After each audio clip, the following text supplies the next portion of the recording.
मित्रांनो, मोठ्या संख्येला बघून घाबरताय. आता भागाकार न करताच सांगता येईल की त्या संख्येला भाग जाईल की नाही.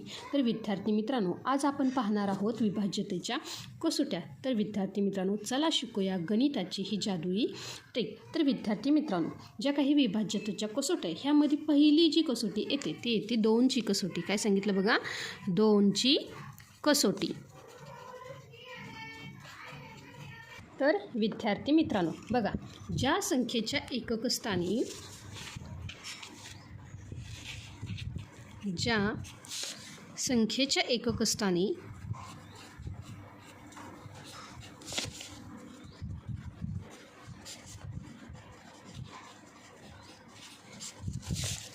शून्य, 2, 4, 6, 8 हे अंक असतात,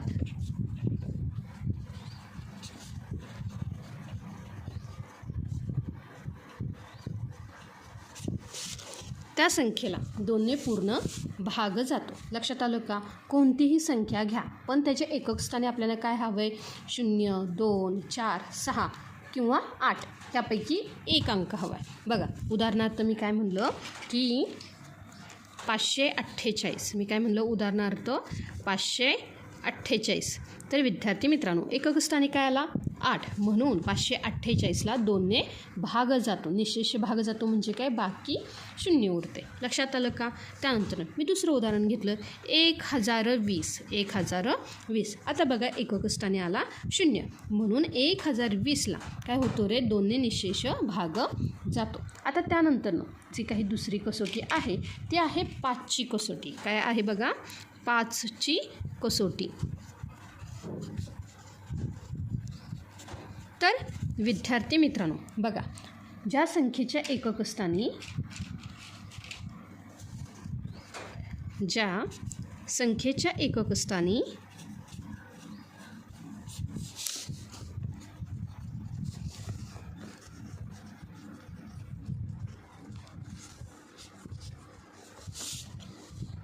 0 किंवा 5 असतो, 0 किंवा 5 असतो, त्या संख्येला 5ने निशेष भाग जातो. म्हणजेच काय? 5ने भाग जातो आणि बाकी 0 उरते. उदाहरणार्थ बघा,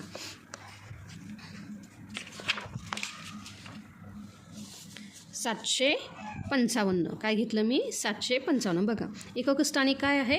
5. म्हणून 755ला 5ने भाग जातो. किंवा मी काय घेतलं? 960. मी काय घेतलं? 960. बघा, एकक स्थानी काय आहे? 0. म्हणजे अशी संख्या की जिच्या एकक स्थानी 5 किंवा 0 असेल तर अशा संख्येला 5ने भाग जातो. आता त्यानंतर आहे जी तिसरी कसोटी, तर ती आहे बघा 10ची कसोटी. काय आहे बघा? 10ची कसोटी. तर विद्यार्थी मित्रांनो बघा, ज्या संख्येच्या एकक स्थानी काय असतो रे? फक्त 0 असतो. मी काय सांगितलं? ज्या संख्येच्या एकक स्थानी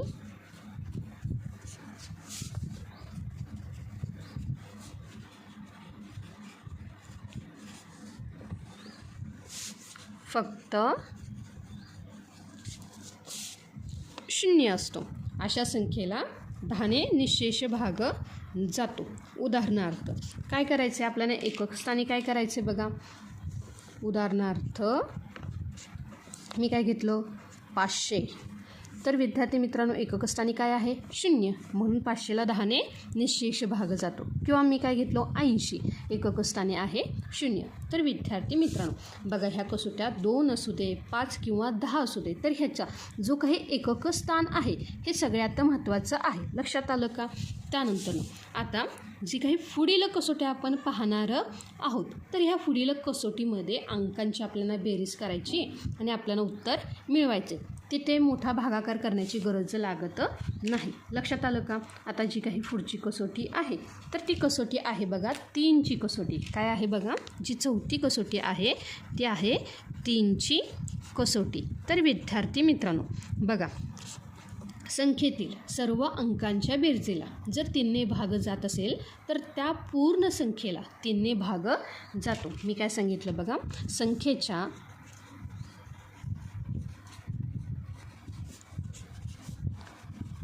सर्व अंकांच्या बेरजेला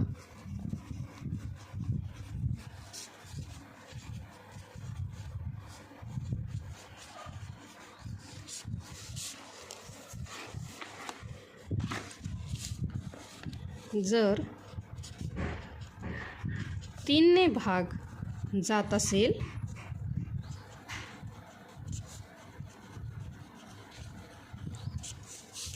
तर त्या पूर्ण संख्येला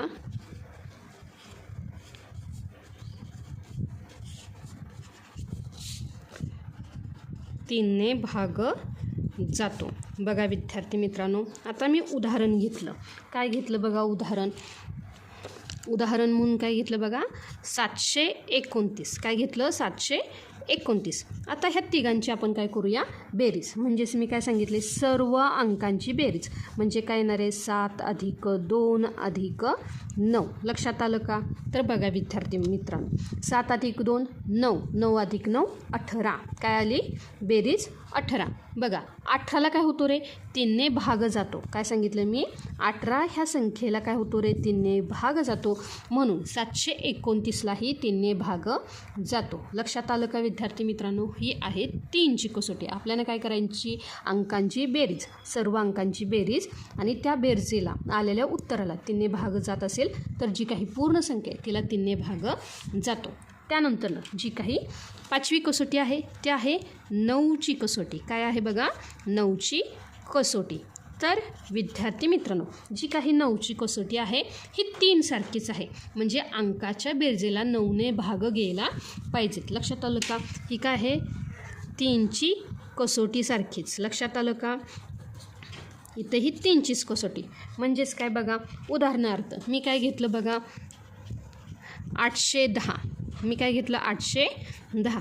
ह्या तिन्ही अंकांची मला करायची बेरीज 8 + 1 + 0. 8 + 1 बरोबर काय 9.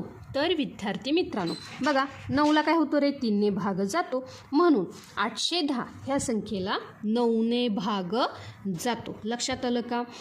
3नेही भाग जातो 9नेही भाग जातो. म्हणून काय होतो रे 3ची कसोटी किंवा 9ची कसोटी आहे. ह्यामध्ये काय करायची आपल्याला अंकाची बेरीज करायची. 3ने भाग जात असेल तर तिथे 3चीही कसोटी लागू होते आणि 3च्या पाड्यामध्ये काय होतात रे 9च्या पाड्यातलेही अंक येतात. म्हणून त्याला 9नेही भाग जातो. त्यानंतर आता पुढील जी कसोटी आहे ती आहे 6ची कसोटी. काय आहे बघा पुढची कसोटी आहे 6ची कसोटी. तर विद्यार्थी मित्रांनो ज्या संख्येला मी काय सांगितलं बघा जी संख्या जिला 2ने आणि 3ने भाग जातो म्हणजेच काय ज्या संख्येला 2 आणि 3 ह्या कसोट्या लागू होतात म्हणजेच ती एकतर संख्या सम असायला हवी. म्हणजेच काय 0 2 4 6 8 आणि त्या अंकांची जी काही बेरीज आहे ही 3च्या पाड्यात हवी. लक्षात आलं का? म्हणजेच 6ची कसोटी हिला 2 आणि 3ची कसोटी लागू होते. काय होते 2 आणि 3ची कसोटी लागू होते. लक्षात आलं का विद्यार्थी मित्रांनो? तुम्हाला कळालं का की जेव्हा आपण काय करतो रे 3 आणि 9 ह्या संख्येनं कोणत्या संख्येला भाग जाऊ शकतो तर त्यांच्या अंकांची बेरीज करायची. आलेल्या उत्तराला 3ने आणि 9नं भाग गेला तर काय होते रे तिथे 3 आणि 9ची कसोटी लागू होते. पण 6ची कसोटी काय 2 आणि 3ची कसोटी आपण लावून बघायची. एकक स्थानी जर 0 2 4 6 8 असतील तर तिथे 6ने निश्चेष भाग जातो किंवा 3ने तिथे भाग जात असेल तर त्या अंकाला 6ने सुद्धा निश्चेष भाग जातो. लक्षात आलं का? आता बघा जर मोठ्यात मोठी संख्या असेल तर काय करायचं बघा. तर आता शेवटच्या ज्या काही कसोट्या आहेत तर बघा की शेवटची कसोटी म्हणजे काय की मोठ्यात मोठी संख्या आहे. मग त्यासाठी काय करायचं आपल्याला शेवटचे 2 किंवा 3 अंक बघायचेत आणि त्यानंतर आपल्याला काय करायचं ते त्या कसोट्या तिथे लागू करायची. तर जी पुढची कसोटी आहे ती काय आहे बघा 4ची कसोटी. काय आहे बघा 4ची कसोटी. तर विद्यार्थी मित्रांनो आता बघा एक उदाहरण आपण पहिल्यांदा घेऊ आणि मग कसोटी समजून घेऊ. आता बघा मी काय घेतलं उदाहरणार्थ 1000 524. आता बघा, जे काही शेवटचे 2 अंक आहेत, मी काय सांगितलं, हे जे काही शेवटचे 2 अंक, ह्या 2 अंक कोणते आहेत रे? ते आहेत 24. जर 24 ह्या संख्येला, मी काय सांगितलं, 24 ह्या संख्येला जर 4ने भाग जात असेल, 4ने भाग जातो का 24ला? हो, जातो, कारण 4च्या पाड्यामध्ये 24 आहेत. तर 1524ला 4ने निःशेष भाग जातो. लक्षात आलं का? 4ची कसोटी म्हणजे काय? एकक आणि दशक. शेवटचे जे 2 अंक आहेत त्याला जर 4ने भाग गेला तर तिथे त्या पूर्ण संख्येला 4ने भाग जातो. लक्षात आलं का विद्यार्थी मित्रांनो? काय सांगितलं मी? संख्येच्या शेवटी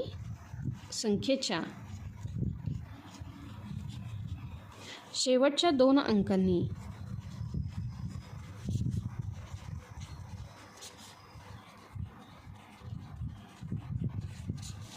तयार होणाऱ्या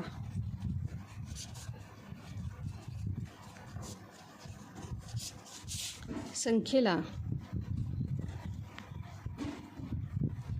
जर 4ने भाग जात असेल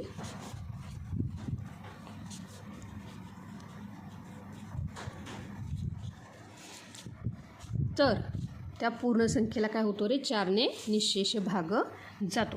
त्यानंतरनं जी काही पुढील कसोटी आहे ती आहे 8ची कसोटी. काय आहे बघा? 8ची कसोटी.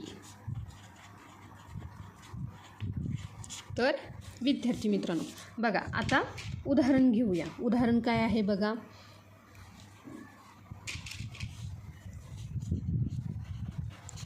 7128. आता बघा, एवढी मोठी संख्या आहे, तिला भाग जाऊ शकतो कशाने? तर बघा, कोणती कसोटी लागू होईल? तर इथे एकक स्थानी आहे 8, म्हणजेच इथे 2नेही भाग जाऊ शकतो. त्यानंतर काय करायचं आहे? जी काही शेवटचे 2 अंक आहेत ह्याला 4नेही भाग जाऊ शकतो, कारण 4च्या पाड्यामध्ये 28 येतात. पण मला 8ची कसोटी इथे वापरायची, तर शेवटचे 3 अंक बघायचे आहेत. काय? शेवटच्या 3 अंकाला, म्हणजेच 128ला जर 8ने भाग गेला, काय सांगितलं? 128 तिन्ही शेवटच्या 3 अंकाला जर 8ने भाग गेला तर ह्या पूर्ण संख्येला 8ने भाग जातो. लक्षात आलं का विद्यार्थी मित्रांनो? तर विद्यार्थी मित्रांनो, जी काही 8ची कसोटी आहे ती काय आहे बघा? शेवटच्या 3 अंकांना 8ने भाग गेला पाहिजेत. काय? 8ने भाग गेला पाहिजेत. ही झाली 8ची कसोटी. आणि त्यानंतर आहे सर्वात शेवटी काय आहे बघा? 11ची कसोटी.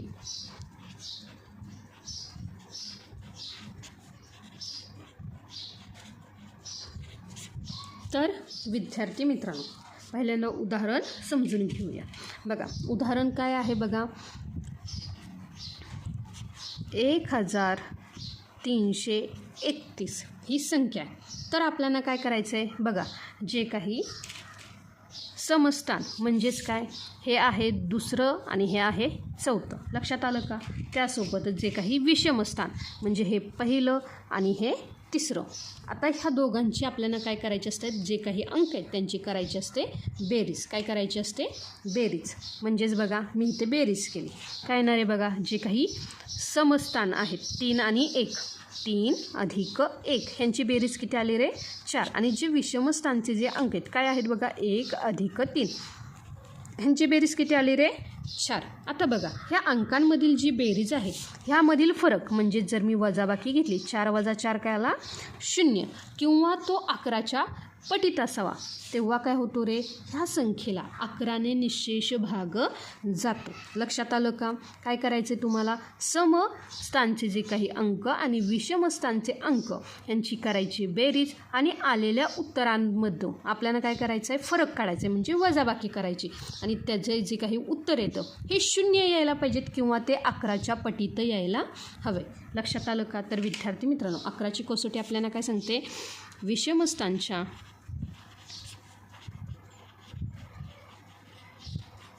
अंकांची बेरीज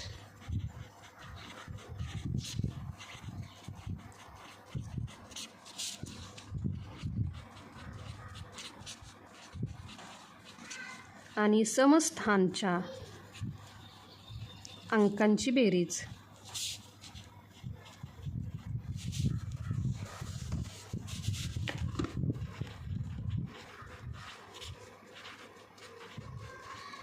यामधील फरक.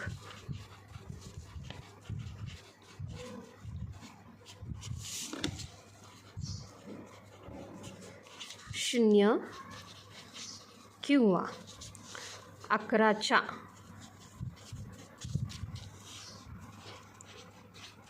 पटीत असावा. तर विद्यार्थी मित्रांनो, लक्षात घ्या, जी काही 2ची कसोटी आहे, 2च्या कसोटी किंवा 5ची कसोटी किंवा 10च्या कसोटीमध्ये आपल्याला काय करायचं आहे, एकक स्थान लक्षात ठेवायचे. काय करायचे, एकक स्थान लक्षात ठेवायचे. 3ची कसोटी, 9ची कसोटी, ह्यासाठी आपल्याला काय करायचं आहे, अंकांची बेरीज. काय करायची बघा, अंकांची बेरीज. त्यानंतर 6ची कसोटी म्हणजेच काय, 2 आणि 3ची कसोटी लक्षात ठेवा. 4, 8 आणि 11ची कसोटी, ह्यासाठी आपल्याला काय करायचं आहे, 2, 3 आणि सम आणि विषम स्थान ह्यांची काय करायची रे, बेरीज. लक्षात आलं का? तर विद्यार्थी मित्रांनो, ह्या होत्या विभाज्यतेच्या कसोट्या. तर विद्यार्थी मित्रांनो, या होत्या विभाज्यतेच्या कसोट्या. आता गणित होईल एकदम सोपं. हा व्हिडिओ आवडला असेल तर लाईक करा आणि आपल्या मित्रांसोबत शेअर करायला विसरू नका. भेटूया पुढच्या व्हिडिओमध्ये. तोपर्यंत धन्यवाद.